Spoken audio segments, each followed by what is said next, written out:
Olá, queridos e queridas ouvintes do canal. Sejam muito bem-vindos a mais um vídeo sobre casos criminais. Antes, peço a vocês que curtam o canal, deixem um like e ativem o sininho para receberem todas as nossas próximas notificações. Combinado? Recado dado, agora vamos ao caso. Sarah Evelyn Isabel Penny nasceu em 13 de outubro de 1991. Ela era a terceira de 4 filhos e a mãe dela também se chamava Sarah e seu pai se chamava Michael.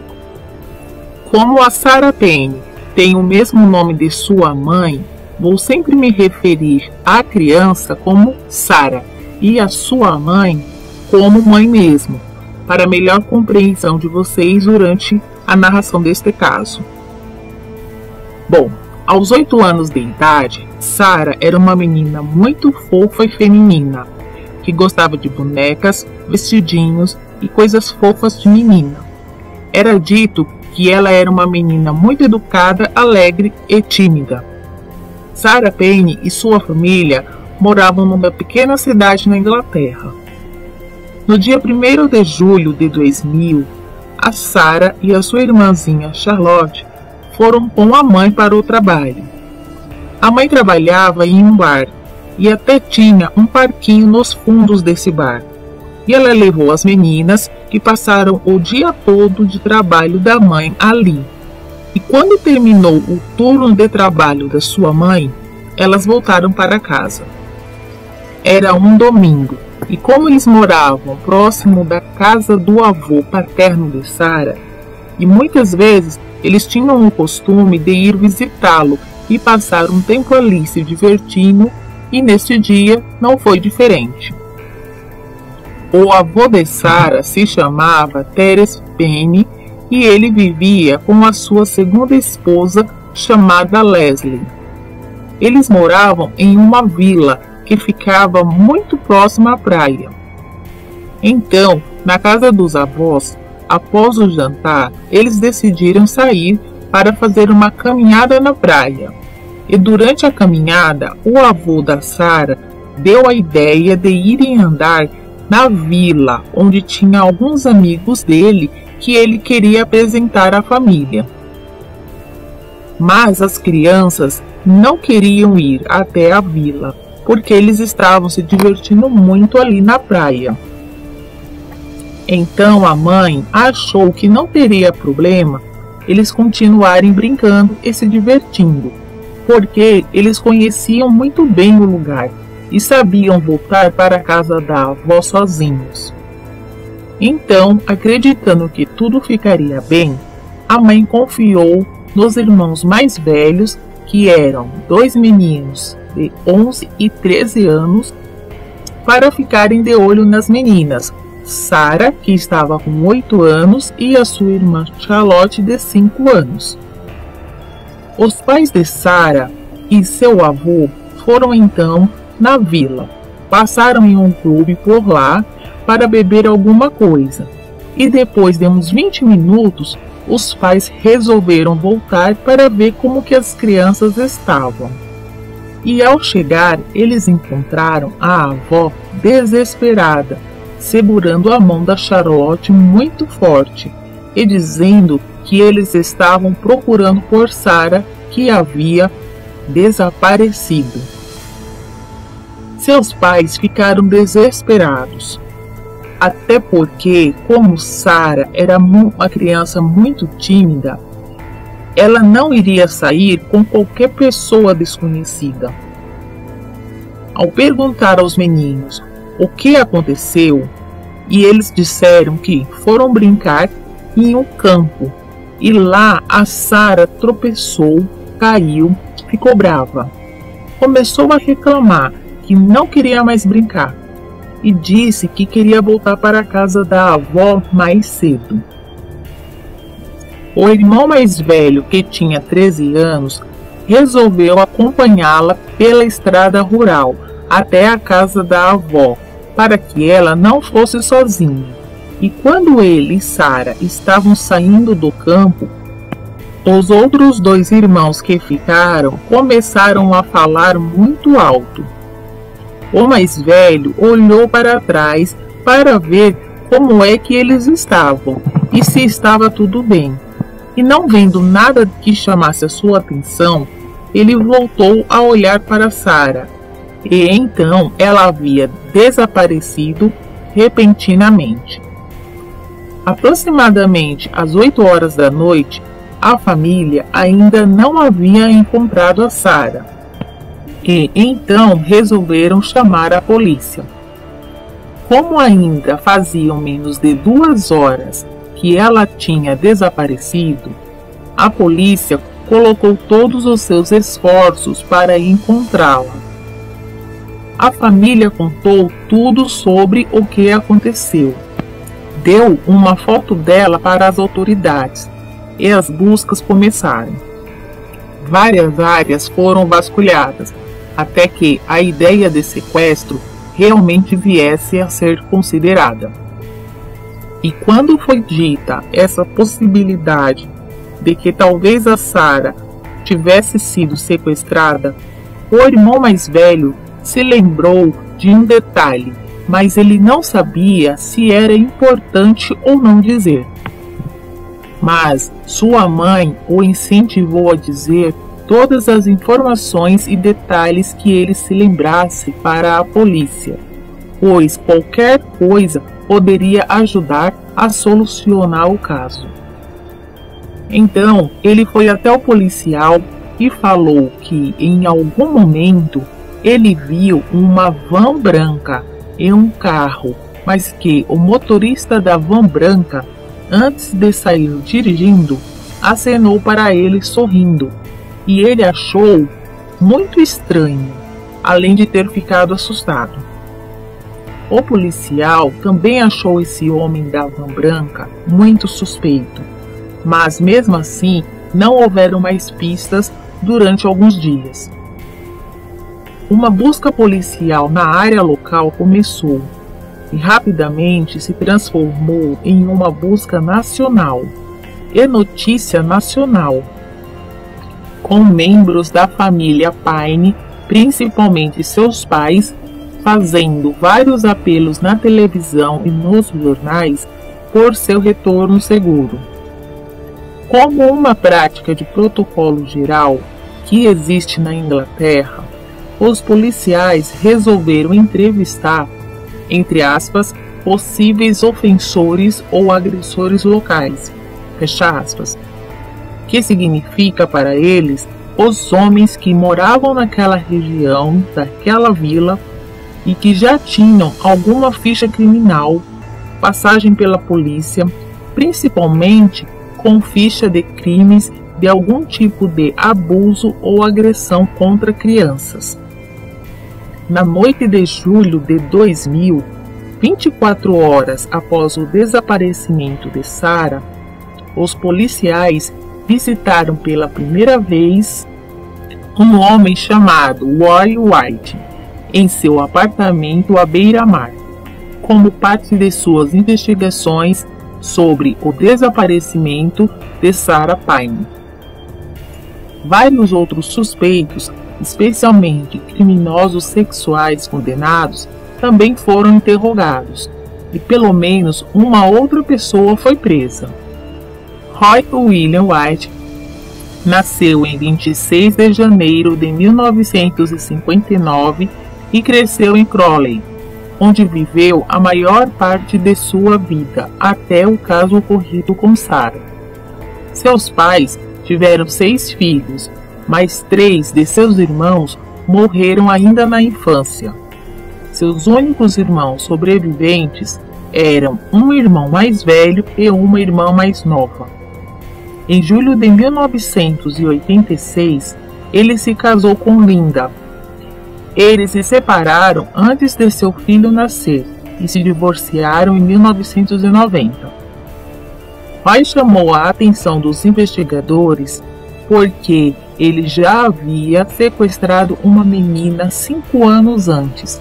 Na época, ele recebeu uma sentença de 4 anos mas foi liberado após 2 anos e meio por bom comportamento.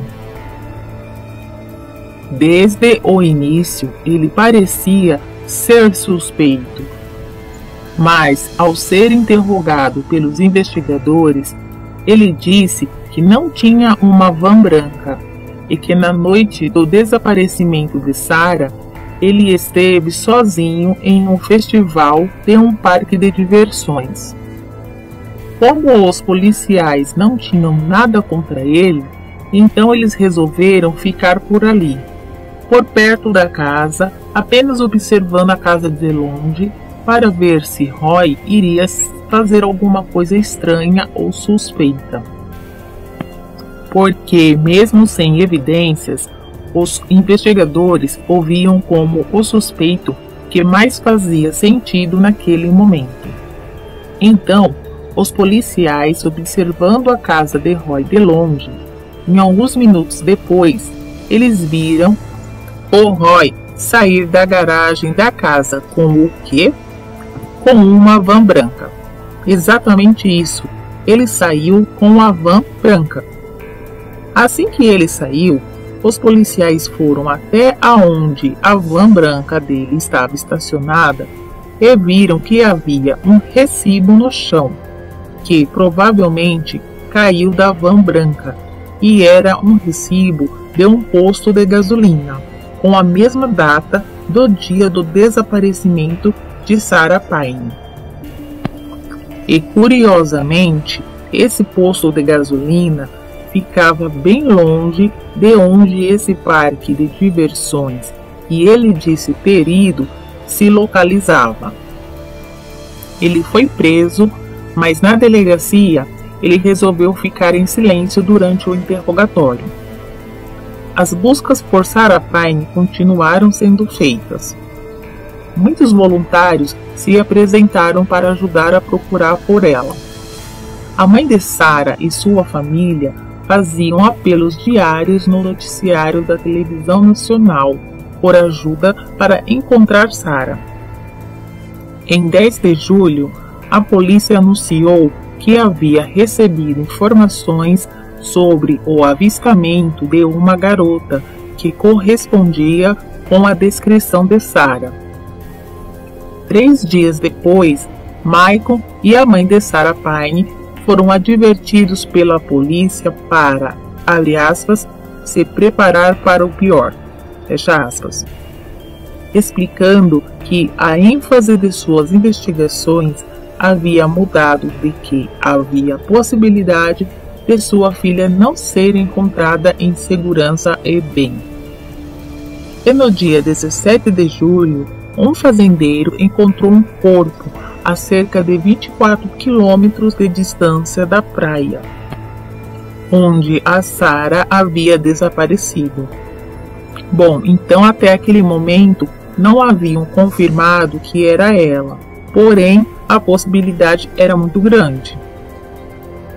E no dia seguinte, a polícia confirmou que o corpo havia sido identificado como sendo o de Sarah Payne, e uma investigação de assassinato foi iniciada. Foi confirmado que a causa da morte era sufocamento.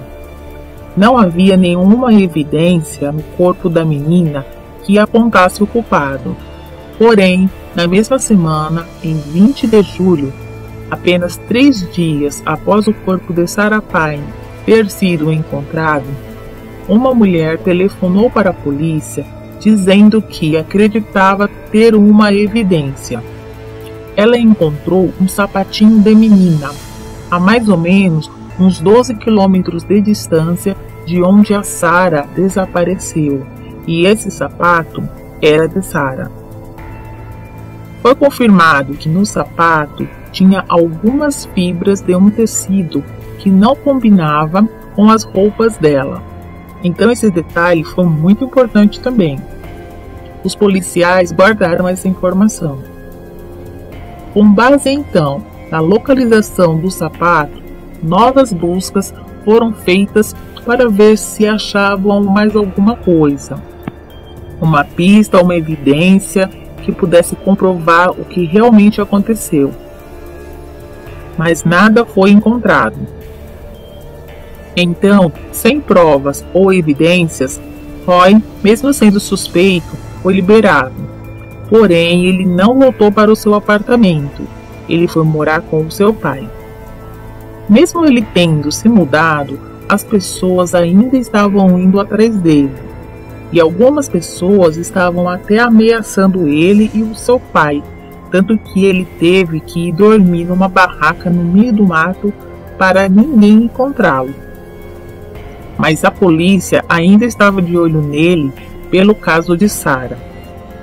Em 23 de julho, ele roubou um carro e foi perseguido pela polícia a velocidade de aproximadamente 110 km por hora, antes de colidir com um veículo estacionado. Então, acusado pelo roubo do carro e por direção perigosa, ele foi preso e condenado por 22 meses. E após a sua prisão pelo roubo do carro, a van branca foi confiscada e analisada para testes forenses. E descobriram que ele comprou essa van branca há pouco tempo.